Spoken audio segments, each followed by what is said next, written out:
Britain currently imports 42% of its food, the highest figure for half a century. Does that bother you? If opinion polls are right, it probably does. We value self-sufficiency in food much more than in other goods.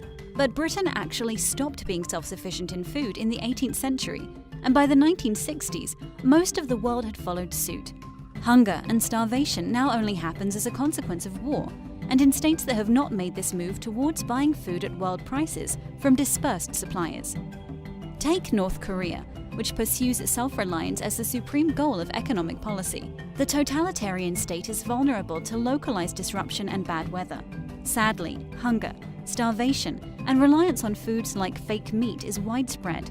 Pyongyang says 70% of North Koreans still use the state's central distribution system as their main source of food. That's the same number of North Koreans the UN estimates are food insecure.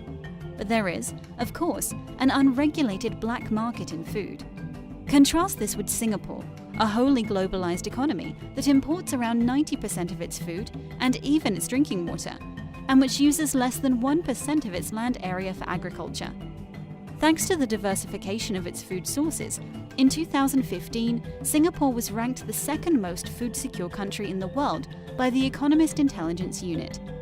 That's the difference trade can make to food security. Where would you rather live?